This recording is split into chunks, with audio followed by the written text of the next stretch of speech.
हुश, दमले बाई. किती रे चढायचे अजून? उजव्या तळव्याने आपल्या उजव्या गुडघ्यावर जोर देत ज्योतीने आणखी एक पायरी ओलांडली नि मग मात्र ती उभीच राहिली. तिच्या गोऱ्या गोऱ्या चेहऱ्यावरच्या धर्मबिंदूंकडे लोभावून पाहत प्रकाश अस्फुट हसला. म्हटले तर थोडे कौतुकाने, म्हटले तर थट्टेने त्याने आपल्या हाताने तिला आधार देत म्हटले, एवढ्यात दमलीस? कमाल आहे बुवा. आता अगदी थोड्या पायऱ्या राहिल्या आहेत. एका दमात चढून टाक. मग वर जाऊन बसू निवांत. मी नाही जा. मी किती दमले रे. चेहरा चिमुकल्या हाताने पुसत लहान मुलासारखे गाल फुगवत ज्योती म्हणाली. तिचा ऊर धपापत होता नि ती थकली आहे हे तिच्या चेहऱ्यावरून स्पष्ट दिसत होते. अच्छा, मग आपण येथेच पायरीच्या कडेला बसू थोडा वेळ. मग जाऊ वर हवे तर. नाहीतर येथूनच परतू. पुन्हा येता येईल कधीतरी. प्रकाशच्या हाती हात देऊन ज्योती पायऱ्यांच्या कोपऱ्याशी गेली नि दोघे रुमालाने जागा स्वच्छ करून तेथेच टेकली. संध्याकाळचे 7 वाजत होते. पण उन्हाळ्याचे दिवस असल्याने अद्याप संतीप्रकाश झाडांच्या शेंड्यावर रेंगाळत होता. पर्वतीस आलेल्या स्त्री पुरुषांची नि मुलांचीही वर्दळ बरीच होती. त्यात चढणाऱ्यांपेक्षा उतरणारे जास्त होते. मुले दडदडत येत होती तर स्त्री पुरुष धापा टाकीत होते. पण या कशाकडे या नवदाम्पत्याचे लक्ष नव्हते. दोघांनाही आजूबाजूच्या वर्दळीची फिकीर नव्हती. दोघेही एकमेकात मशगूल होती, खुशीत होती. स्वतःचाच हेवा वाटावा अशी अवस्था होती त्यांची. प्रकाशने खिशातून रुमाल काढला नि ज्योतीच्या गळ्यावरील कपाळावरील धर्मबिंदू टिपून घेतले. काही न बोलताच त्याच्या नजरेतील प्रेम ओळखून ज्योती अस्फुट हसली. थोडा वेळ दोघंही गप्प होती. पण दोघांच्याही मनात विचार चाललेले होते ते नुकत्याच झालेल्या त्यांच्या विवाहाचे नि भावी सहजीवनाचे. दोघांनाही आपल्या जोडीदाराविषयी प्रेम होते, कौतुक होते. पण त्याचबरोबर ही माझी निवड असा सार्थ अभिमानही होता. दोघेही मनात म्हणत होती, अखेर मी जिंकले. कसा दुसऱ्याने हेवा करावा असा जोडीदार लाभलाय मला. किती प्रेम आहे आमचं एकमेकांवर. प्रेमविवाह अविचाराने करतात म्हणे. पण आमचा प्रेमविवाह असूनही आदर्श संसार करणार आहोत आम्ही. अगदी सुंदर, नेटका, टिपिकल संसार. बोल की रे, गप्प गप्प का? कसला विचार करीत आहेस एवढा? ज्योतीने प्रकाशच्या गुडघ्याला हलकासा स्पर्श करीत म्हटले. कुठे काय? विचार नाही नि काही नाही. असे कधी होते का रे? मन कधी स्वस्थ बसतं? कसला तरी विचार चालू असणारच. मग तूच सांग ना, कसला विचार करीत होतीस तू? प्रकाशने तिचे म्हणणे तिच्यावरच उलटवले. क्षणभर ज्योती गप्प राहिली. मग लाडीकपणे मान तिरकी करून प्रकाशच्या नजरेत नजर गुंतवीत म्हणाली, सांगू? सांग ना. प्रकाश, मी विचार करीत होते आपण किती भाग्यवान आहोत की नाही. आपण म्हणजे तू की मी? प्रकाशने मुद्दाम छेडले तिला. आपण दोघेही रे, त्याच स्वप्नाळूपणे तिने म्हटले. मला वाटते आपण दोघेही भाग्यवान आहोत. तसे पाहिले तर आपली ओळख अवघी 4-6 महिन्यांची. पण आपण सारे कसे विचारपूर्वक केले नाही का? आपली ओळख झाली तेव्हाच मला वाटले लाईफ पार्टनर असावा तर असा. आणि नेमका तुझ्याही मनात हाच विचार आला, होय ना? एरवी वडीलधाऱ्यांनी पाहून सुद्धा अशी अनुरूपता आढळत नाही जोडप्यात. सगळे कसे आपल्या मनासारखे सुरेख घडले नाही. तिच्या नजरेतील तृप्ती, आवाजातील गोडवा मनाने टिपून घेत प्रकाशने तिच्या तळव्याचे अलगद चुंबन घेतले नि तिच्या विधानावर जणू होकाराचे शिक्कामोर्तब केले. आपण नेहमी आजूबाजूला पाहतो ना, तसा संसार होऊ नये बाई आपला, ज्योती म्हणाली. पण तिच्या म्हणण्यातील गभितार्थ लक्षात न येऊन प्रकाशने भुवया उंचावल्या. तिला नक्की काय म्हणायचे आहे हे त्याच्या लक्षात आले नाही. पण ती आपल्याच नादात होती, बोलण्याच्या मूडमध्ये आली होती. त्यामुळे प्रकाशच्या चेहऱ्यावरचे प्रश्नचिन्ह न पाहताच तिने स्पष्टीकरण केले. एरवी नावाला संसार करतात पती पत्नी, पण दोघांच्या मध्ये नसते प्रेम की नसतो जिव्हाळा. सदैव धुसफूस भांडणे चालू असतात. एकमेकांविरुद्ध तक्रारी करतात. याला काय प्रेम म्हणायचे? सदैव भांडणे होतात बहुधा सगळ्या पती पत्नीत. कशाला भांडतात रे हे लोक? प्रकाश हसला.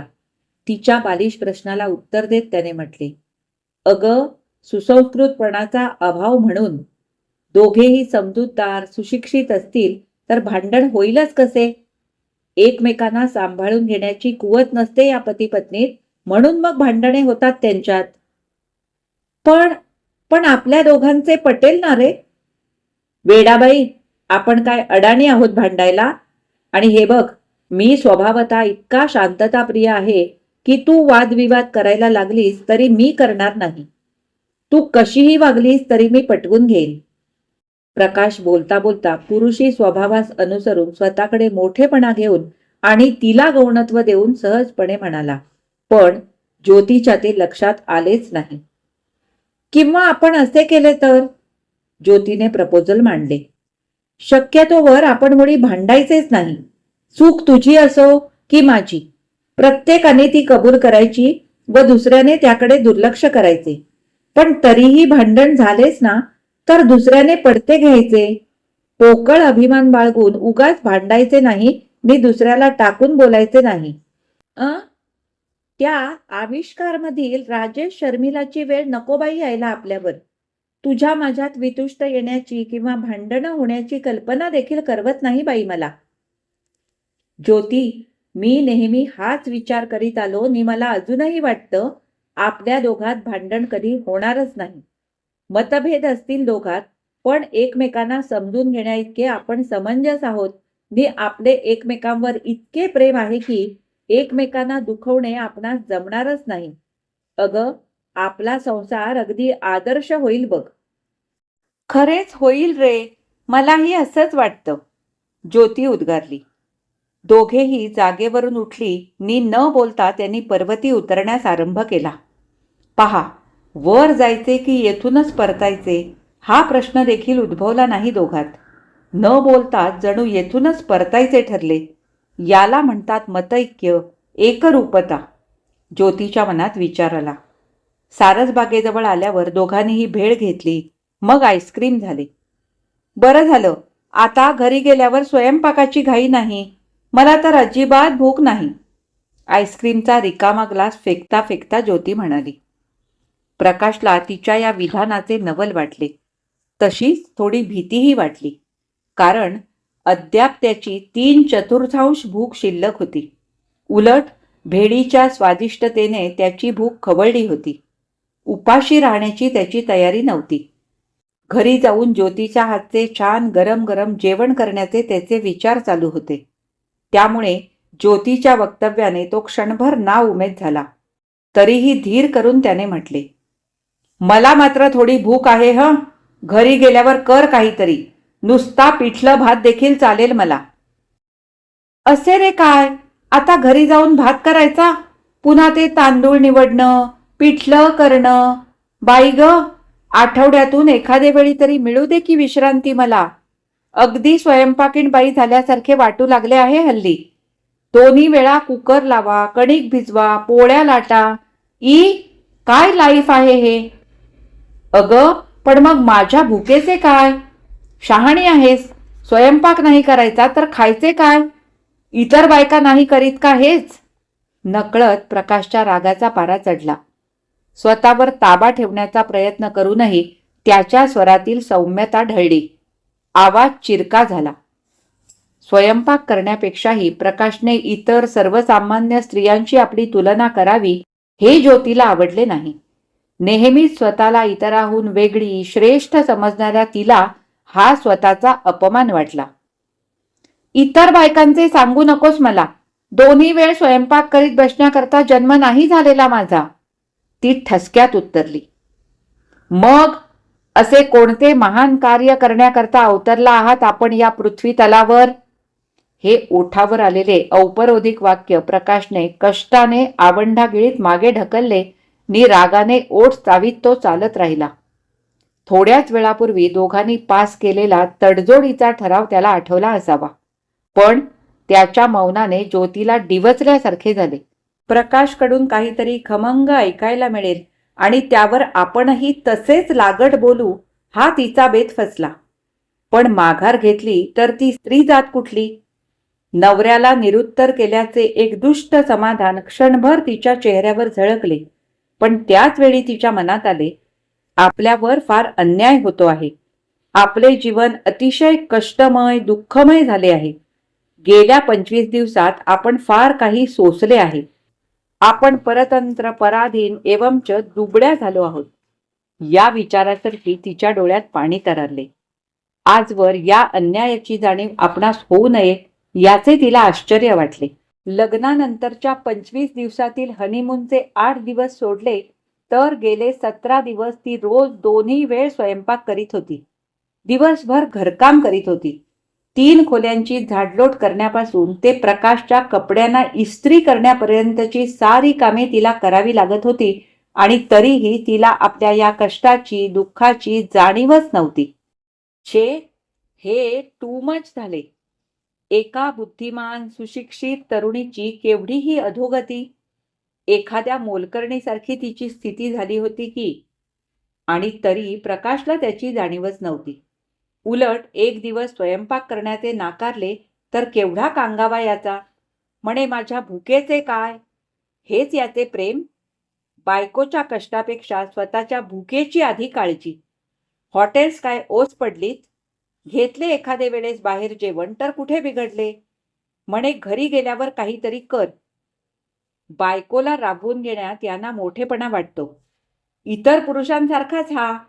आपण याला निराळे समजूतदार प्रेमळ समजलो ही आपली चूक. ज्योतीला स्वतःच्या दास्यत्वाची जाणीव झाली. राग, संताप, चीड नि स्वतःविषयी वाटणारी अनुकंपा यामुळे तिच्या डोळ्यात पाणी तरळले, पण तिच्या अश्रूंकडे प्रकाशचे लक्ष होतेच कुठे. तो निर्विकार चेहऱ्याने समोर पाहत पावले टाकीत होता. ज्योती बरोबर आहे याची त्याला जणू आठवणच नव्हती. त्याच्या शांतपणाचा ज्योतीला मनस्वी राग आला. बोल ना, आता का गप्प. बायकोने 24 तास राबावे, स्वतःची तैनात सांभाळावी एवढीच तुझी अपेक्षा ना. प्रेम वगैरे सारे झूट, हवी फक्त सोय, तिने रागारागाने म्हटले. ज्योती, आवाज वाढवू नको, सांगून ठेवतो. मला एकदा राग आला तर फार महागात पडेल तुला ते. दबक्या आवाजात पण प्रत्येक शब्दावर जोर देत त्याने धमकावले. कुणाला रे धमक्या या, काय खोटे बोलले मी. ज्योती चक्क ओरडली. आवाजाची पट्टी उंचावल्याने तिचा आवाज चिरकला, पण प्रकाश काही त्याने बदला नाही. कोणती सोय पाहिली आहे मी. तुला कसले कष्ट दुःख आहे तेवढे तरी कळू दे. इतर स्त्रिया पहा संसारात किती राबतात ते. तुला नुसता स्वयंपाक करून 2 वेळ नवऱ्याला जेवू घालता येत नाही. अडाणी स्त्रिया स्वतः कमवून आणून नवऱ्याला जेवू घालतात, त्यांची सेवा करतात, त्याने ऐकवले. आहा, सेवा करतात म्हणे. पूजा नाही का करीत पतिदेव म्हणून.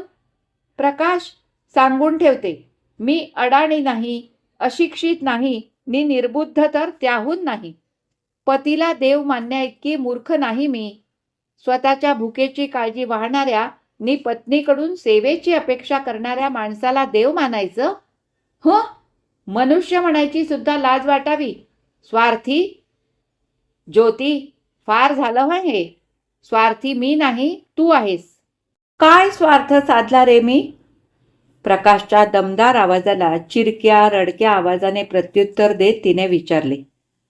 ज्योतीच्या आवाजाची पट्टी इतक्या वर गेली होती की तिच्या बोलण्यावर त्याच्या आजूबाजूला जाणाऱ्या दोघा चौघांनी त्यांच्याकडे वळून पाहिले नि भांडखोर जोडपे असे थट्टेने म्हणत त्यांनी हसून माना वळवल्या.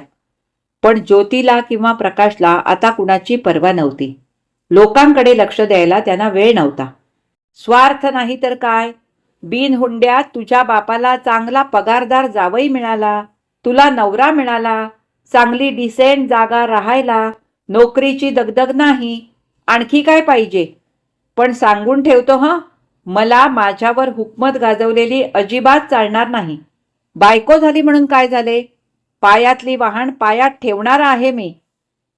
नको असतानाही प्रकाशच्या तोंडून शेवटचे वाक्य बाहेर पडले. छे, असे बोलायला नको होते त्याने. त्यालाही कळत होते, पण बाण निसटला होता. एकदा बॉम्ब टाकल्यावर त्याचा स्फोट होणारच. ज्योतीची चीड उफाळून आली ते ऐकून.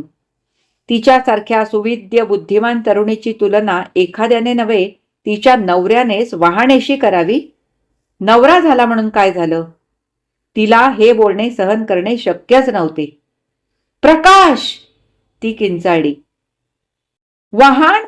वहाण आहे मी? ही लायकी करतोस तू माझी? हाच तुझा सुशिक्षितपणा, सुसंस्कृतपणा? पायातली वहाण काय? आई ग, इतका अडाणी असशील तू असे वाटले नव्हते मला. तुझे विचार इतके लो आहेत हे कळले असते तर लग्न करण्याचा मूर्खपणा केला नसता मी. फार मोठी चूक झाली माझी.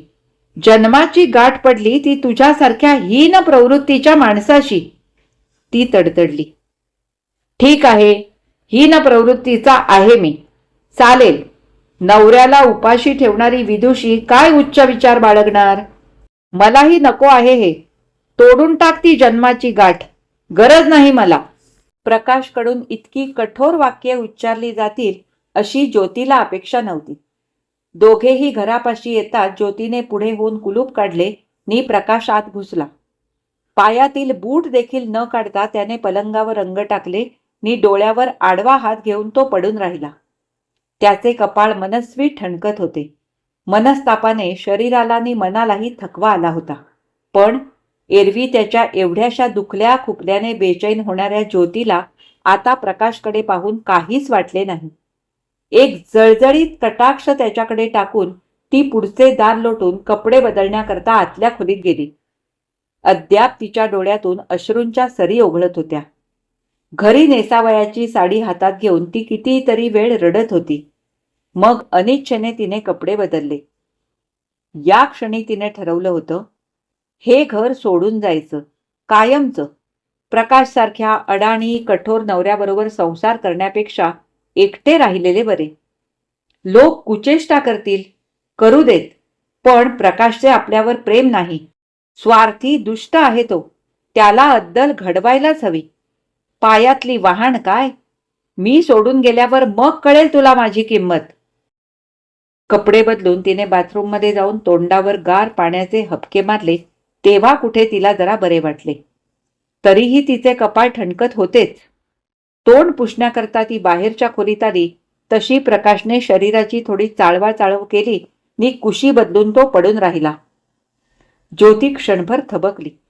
तिच्या मनात आले, छे, किती केविलवाणा दिसतो आहे हा. एरवी कसा दिमाखात रुबाबात असतो. तिला आठवले, याला भूक लागली आहे. घरी आल्यावर जेवायचे होते त्याला. तिचे अंतःकरण हेलावले. एकदा यास पोटभर जेवू घालावे. भांडला असेल तो, पण घर सोडण्यापूर्वी एकदाच त्याच्या मनासारखे वागले तर कुठे बिघडले. ती स्वयंपाकघराकडे वळली. मुगाची डाळ आणि तांदूळ काढून तिने सुरेख खिचडी बनवली. पापड, लोणचे, कढी, साजूक तूप असा सारा सरंजाम टेबलावर ठेवला नि प्रकाशचे ताट मांडून ती प्रकाशला कसे उठवायचे याचा विचार करू लागली. तिला गेल्या 20-25 दिवसातील अनेक प्रसंग आठवले. तिचा स्वयंपाक चालू असताना त्याचे तिच्याभोवती घोटाळणे, तिला स्वयंपाकात मदत करणे, कधी स्वयंपाकावरून तिची थट्टा करणे तर कधी एकमेकांना प्रेमाने घास देणे. किती चांगला वागतो प्रकाश कधी कधी. तिच्या डोळ्यात त्या आठवणींनी पाणी तरारले. किती लवकर संपले सारे. पुरुषाचे प्रेम असेच क्षणभंगूर असते का? नवी नवलाई इतक्या लवकर संपते? तिची नजर जवळच्या तबकातील सफरचंदाकडे गेली. प्रकाशला सफरचंद फार आवडतात. तिने सुरी घेऊन सफरचंदाच्या फोडी करण्यास सुरुवात केली. तिला आठवले, परवा भाजी चिरताना तिचे बोट कापले होते तर रक्त आलेले पाहून केवढी धावपळ केली होती प्रकाशने. वेडा, रक्ताळलेले तिचे बोट स्वतः चोखून काय घेतले, मग हळद लावून पट्टी काय बांधली. एक एक तऱ्हा जणू स्वतःचेच बोट कापले होते अशी काळजी घेतली त्याने. वेदना जणू त्यालाच होत होत्या. पुन्हा प्रकाश, प्रकाश. ज्योतीने सफरचंदाच्या फोडी बशीत ठेवल्या नि ती प्रकाशला उठवावयास गेली. प्रकाश जवळ येताच तिचे स्वाभिमानी मन विचारते झाले. हे माझे पड खाणे, माघार घेणे तर नव्हे ना? मी पराभव पत्करणार नाही. मग प्रकाश उपाशी राहिला तरी चालेल. काय संबंध आहे त्याचा माझा? क्षणभर ती त्याच्या निकट उभी राहिली. क्षणभरच तिच्या मनाची चलबिचल झाली आणि दुसऱ्याच क्षणी ती प्रकाशकडे झेपावली. त्याच्या केसातून बोटे फिरवीत गदगद स्वरात तिने हाक मारली, प्रकाश. अर्धवट झोपेत असलेल्या प्रकाशने आश्चर्याने ज्योतीकडे पाहिले आणि तिचे हात घट्ट धरीत त्याने तिला जवळ ओढले. त्याच्या नजरेत काय होते? गाढ प्रेम, माया आणि ती हवी असल्याची स्पष्ट कबुली. मघाचा राग, तिरस्कार, चीड, स्वार्थ याचा लवलेशही नव्हता तिथे. तिच्या डोळ्यातून अश्रू ओघळले. टेबलावर ताटात वाढलेली खिचडी थंड होत होती, पण दोघांनाही त्याचे भान नव्हते. स्वतःच्या चुकीचे परिमार्जन म्हणून दोघेही एकमेकावरील प्रेम व्यक्त करीत होती. त्या प्रेमाने प्रकाशचे पोट भरले होते जणू. ज्या भुकेवरून त्यांचे भांडण झाले होते त्या भुकेचे दोघांनाही विस्मरण झाले होते. मात्र एक नवा आविष्कार त्यांना झाला होता. त्यांचा संसार सामान्य होता. ती दोघेही सामान्य होती. दोघे शिकलेली, समजूतदार, सुसंस्कृत असूनही इतर सामान्य पतीपत्नीत व त्यांच्यात काही फरक नव्हता. त्या दोघांचे एकमेकांवरील प्रेम होते आणि तरीही दोघे भांडणार होती. दोघांचे भांडण होणार होते. आता झाले तसे. ही कथा इथेच संपली. आता आपण लगेच सौ स्नेहसुधा कुलकर्णी यांची पत्र ही कथा ऐकणार आहोत. आता आपण लगेच सुरुवात करू. घड्याळात 5चे टोले पडले तशी मी फायलींची आवराआवर केली. उगाचच आळस दिला आणि टायपरायटर झाकून खुर्चीवरून उठलो. आज घरी निघताना ऑफिस सोडण्याची घाई करणारा सदा रजेवर असल्याने कसे चुकल्यासारखे होत होते. आता एकटेच घरी जाणे भाग होते. खुंटीला अडकवलेली बॅग हातात घेत होतो एवढ्यात वीणा प्रधान टॉयलेटमधून येताना दिसली. बाहेर पडण्यापूर्वी रोज मेकअप करण्याचा तिचा परिपाठ आहे. माझ्याजवळ आल्यावर उगाचच हसली. मान तिरकी करीत म्हणाली, आज मित्र नाहीत नाही का? हो ना, काहीतरी बोलायचे म्हणून मी म्हटले. ती हसतच तिच्या टेबलापाशी गेली. मनात आले, हिच्या गालावरची खडी खरंच एवढी मोहक आहे का? स्वतःच्या रूपगुण संपन्न पत्नीशी प्रतारणा करून हिच्या मागे लागावे असे हिच्यात काय आहे? मान झटकून मी वीणा प्रधानचा विचार मनातून घालवण्याचा प्रयत्न केला. आपल्याला काय करायचंय? पण मी रस्त्याला लागून 5-25 पावले गेलो नसेल तोच पाठीमागून अगदी जवळून हाक आली, मिस्टर. वळून पाहिले तो वीणा प्रधान. आज इकडे कशा काय तुम्ही? मी विचारले. ती माझ्या बरोबरीने चालू लागली. वास्तविक वीणा प्रधानचे घर माझ्या घराच्या जवळपासच कुठेतरी आहे, पण वीणा ऑफिस सुटल्यावर सहसा लगेच घरी जात नाही. ती जाते कॅम्पमध्ये. आमच्या कंपनीचे हेड ऑफिस आहे तिथे, कारण तिथे रवी शर्मा तिची वाट पाहत असतो. आज ना शॉपिंग करायचं आहे. मिस्टर घरी आले असतील. दोघे मिळून बाहेर पडणार आहोत. मग थोडं थांबून तीच म्हणाली, उद्या आमच्या लग्नाचा वाढदिवस आहे, 7वा. हो का? कॉंग्रॅट्स, मी म्हटले. मग उगाच बोलणे चालू ठेवायचे म्हणून मी म्हटले, 7 वर्षे झालीत लग्नाला. मग तुमचे काही प्लॅनिंग आहे वाटते? कशाचे? 2 मुले आहेत मला. धाकटा मॉन्टेसरीत जातो आणि मोठा पहिल्या इयत्तेत गेलाय. मी अद्याप तिला मूल झालेले नाही असे समजत होतो. या कल्पनेने वीणा अधिकच खुलली. तिच्या चालण्या बोलण्यातला कृत्रिम अल्लडपणा अधिकच वाढला. मग अशाच अवांतर गप्पा चालू राहिल्या, काही ऑफिसमधल्या तर काही घरगुती. मध्येच तिने विचारले, तुमच्या मिसेस घरीच असतात? हां, घरीच असते. तसा प्रियाचा हट्ट आहे नोकरी करण्याचा, पण मीच करू देत नाही. का बरं? खरं सांगू, मी प्रेम, विश्वास, नीती ही मूल्ये मानतो. घरातील स्त्री बाहेर गेली की पुरुष व स्त्री दोघांचीही घराविषयीची ओढ कमी होते. पती पत्नीच्या नात्यातली एकरूपता संपते असं मला वाटतं. अर्थात प्रत्येकाची मतं वेगळी. अर्थातच मला तुमचं म्हणणं कधीच पटणार नाही. अच्छा, पुन्हा बोलू कधीतरी. वीणा प्रधान चौकातल्या कोपऱ्यावर वळली. मला अजून 2 चौक ओलांडायचे होते. वीणा गेली तरी तिचेच विचार मनात घोळू लागले. 2 वर्षांपूर्वी वीणा आमच्या ऑफिसमध्ये बदलून आली तेव्हा ऑफिसमधल्या पुरुष मंडळींना कोण आनंद झाला होता. आजवर इतर निरनिराळ्या ऑफिसेसमधून काम करणाऱ्या तरुणींच्या गोष्टी ऐकून आमच्या ऑफिसमधील लोक चुटपुटत. अचानक वीणा प्रधान हेड ऑफिसमधून आमच्या ऑफिसला ट्रान्सफर झाली. ती येण्यापूर्वीच पावसापूर्वी मेघांचा गडगडाट होऊन वादळ सुटावे तसे स्कॅन्डल्सचे तुफान सुटले. वीणा प्रधानला पाहिलेली आमच्या ऑफिसमध्ये एकच व्यक्ती होती, विनय घाटपांडे. स्वभावतःच कोणतीही गोष्ट तिखट मीठ लावून सांगण्याची सवय असलेल्या या माणसाने वीणा प्रधानच्या सौंदर्याची, राहणीची, बोलण्यातील गोडव्याची रसाळ वर्णनं सर्वांना ऐकवली. वयानं किती आहे रे? एकानं प्रश्न केला. असेल बुवा 22-23ची. सुंदर स्त्रियांचं वय सांगणं तसं अवघडच, विनय म्हणाला. म्हणजे अद्याप कू आहे म्हणायची, दुसऱ्या एकाने म्हटलं. हां, विनय म्हणाला. मला नक्की माहीत नाही बुवा, पण वाटते खरी. मॅरिड स्त्रिया पाहताच ओळखू येतात तशी ही दिसत नाही खरं.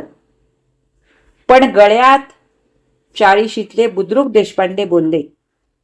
लेकानो, मी कशाला तिच्या गळ्याकडे पाहू? मी तसा सभ्य आहे हा. अशा प्रकारची चर्चा कित्येक दिवस रंगत होती. अखेर वीणा प्रधान आली. ऑफिसमधील प्रत्येकाची तिला पाहिल्यावर झालेली प्रतिक्रिया भिन्न होती. एवढं खरं की विनयने वर्णन केले तेवढी ती सुंदर नव्हती नि वयानेही लहान नव्हती. 25शी ओलांडूनही 22-24ची वाटत होती एवढेच. पण आजपर्यंत स्त्री कर्मचाऱ्यांची वाट पाहणाऱ्या ऑफिसमधल्या पुरुष वर्गाला एका स्त्रीच्या सहवासात वावरता येणार याचाच आनंद झाला. तिच्या पुढे पुढे करण्याची, तिची स्तुती करण्याची, तिच्याशी बोलण्याची, तिचे काम करून देण्याची त्यांच्यात जणू स्पर्धा लागली. वीणानेही सर्वांची मने अल्पावधीत जिंकून घेतली. ती सर्वांशी मनमोकळेपणाने बोले. कुणी चहाची ऑफर दिली तर नाकारत नसे. पुरुषांच्या बरोबर घरगुती विषय सोडून निरनिराळ्या विषयावर बोलण्याचे जे चातुर्य अगदी थोड्या स्त्रियांच्या जवळ असते ते वीणाजवळ असल्याने सर्वांना तिच्याशी गप्पा मारण्यास आवडे. पण एके दिवशी विनयने एक गौप्य स्फोट केला नि ऑफिसचे वातावरण बदलून गेले. त्याने खात्रीपूर्वक सांगितले की हेड ऑफिसच्या रवी शर्माचे व वीणाचे काही प्रकरण आहे. ती रोज त्याला भेटते. दोघे हॉटेलमध्ये जातात, लॉजमध्ये राहतात. कित्येक दिवस हे राज रोज चालू आहे. झाले. वीणा प्रधान विषयीचे सर्वांचे मत प्रतिकूल झाले. कुणी त्यांचा मागोवा घेऊन खरे खोटे करून घेतले तर माझ्यासारख्या आणखी काही जणांनी वीणाशीच तो विषय अप्रत्यक्षपणे काढून पाहिला. पण वीणा जास्तच धीट व निर्भीड. तिने उत्तर दिले, मला शर्मा आवडतो. आम्हाला एकमेकांचा सहवास प्रिय आहे. मला त्यात काही गैर वाटत नाही. पण एका विवाहित स्त्रीने, का बरं? त्यांच्याकडे माझे दुर्लक्ष नाही. त्याच्यावर मी अन्याय होऊ देत नाही. पण शर्मांची बायको, तिला हे कळले तर? तो प्रश्न शर्मांचा आहे. मी त्याच्या काही मागे लागून जात नाही. पत्नीशी एकनिष्ठ राहावे त्याने हवे तर. सर्वांचे बोलणे खुंटले. वीणा प्रधान राजरोसपणे रोज शर्माला भेटते. दोघे कधी पिकनिकला जातात, कधी लॉजमध्ये राहतात. ओव्हरटाईमच्या नावाखाली रोज संध्याकाळ एकत्र घालवतात. माझ्यासारख्या पापभिरू सरळ मार्गी माणसाला नेहमी वाटते, हे बरे नव्हे. मी शर्माच्या बायकोला पाहिले आहे. वीणापेक्षा ती कुठंच कमी नाही आणि मिस्टर प्रधान तर लाखात एक माणूस आहे. असे असूनही दोघे त्या सज्जन माणसांची फसवणूक करीत आहेत. वीणा व शर्मा आपल्या माणसांची जी प्रतारणा करीत आहेत तो गुन्हा अक्षम्य आहे असे मला नेहमी वाटते. ह्यांना शासन मिळायलाच हवे. दोघांचेही संसार सुरळीतपणे चालू आहेत. कारण वीणा व शर्मा दोघेही धूर्त आहेत. संसार सांभाळून त्यांची ही एन्जॉयमेंट चालू आहे. मी पुन्हा पुन्हा ठरवतो, मिस्टर प्रधानांना व मिसेस शर्माला निनावी पत्र टाकून सारे काही कळवावे. या दोघांच्या वागण्याला पायबंद घातलाच पाहिजे. प्रौढांच्या अशा बेफाट वागण्याचा परिणाम समाजावर होतो, त्यांच्या मुलांवर होईल. ती दोघे वासनेच्या पोटी आंधळी झाली आहेत, म्हणून आपण काहीच करायचे नाही का? असे कुणी नीतीला सोडून वागू लागले तर समाजातील जागरूक नागरिकाने त्यांना वठणीवर आणलेच पाहिजे. ही कथा सुद्धा इथेच संपली. आज मी तुम्हाला वाचून दाखवलेल्या सौ स्नेहसुधा कुलकर्णी यांच्या भांडण व पत्र या दोन्ही कथा तुम्हाला कशा वाटल्या मला कमेंट करून अवश्य कळवा. आवडल्या असतील तर लाईक करा, जास्तीत जास्त शेअर करा आणि माझ्या चॅनलवर नवीन असाल तर माझ्या चॅनलला सबस्क्राईब करून सोबतचं बेल आयकॉन दाबायला अजिबात विसरू नका. त्याचप्रमाणे हाईप करायला सुद्धा विसरू नका. आता आपण पुन्हा भेटू अशाच छानशा कथा वाचनासाठी. तोपर्यंत मी तुमचा निरोप घेते. धन्यवाद.